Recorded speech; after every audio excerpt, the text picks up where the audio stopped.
আসসালামু আলাইকুম। আমন্ত্রণ জানাচ্ছি ঢাকা টিভির স্থানীয় সংবাদে। সংবাদের শুরুতেই জানিয়ে দিচ্ছি সংবাদ শিরোনাম। ফরিদপুরের নগরকান্দার জয়বাংলা মোড় পাম্পের সামনে ট্রাক ও ভ্যানের মুখোমুখি সংঘর্ষ। আমাদের ঢাকা টিভির নগরকান্দা উপজেলা প্রতিনিধি শাহাদাত হোসেনের তথ্যচিত্রে দেখুন বিস্তারিত। ফরিদপুর জেলার নগরকান্দা উপজেলার জয়বাংলা মোড় পাম্পের সামনে গেল রাতে ট্রাক ও ট্রলি ভ্যানের মুখোমুখি সংঘর্ষ হয়।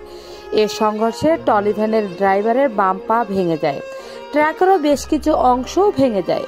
ট্রলি ভ্যানে 800 বস্তা সিমেন্ট লোড ছিল। ট্রলি ভ্যান চালকের ঘুমের কারণে এই ঘটনাটি ঘটতে পারে বলে স্থানীয় লোকজন জানান। ট্রলি ভ্যান চালককে আহত অবস্থায় মুকশেদপুর স্বাস্থ্য কমপ্লেক্সে ভর্তি করা হয়েছে। বর্তমানে চালক হাসপাতালে চিকিৎসাধীন অবস্থায় আছে। আমার গাড়িটার সাথে লাগাই দিছে, আমি আর রাখতে পারি না, এইভাবে ফেলাই দিছি।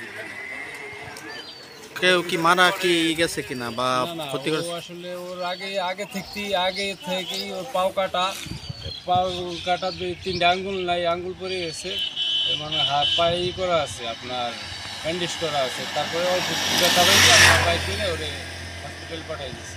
এই গাড়ির ড্রাইভার কি আপনি? জি, এই গাড়ির ড্রাইভার আমি। আপনাকে কোনো এমনি মানুষের কোনো ক্ষয়ক্ষতি? না, আমাকে মানুষের কোনো ক্ষয়ক্ষতি হয় না, গাড়ির খালি ক্ষয়ক্ষতি, এই তো। ঠিক আছে। যেটা 4টা বাজে। আচ্ছা, যে গাড়িটা ছিল সেটার ক্ষয়ক্ষতি হয়েছে?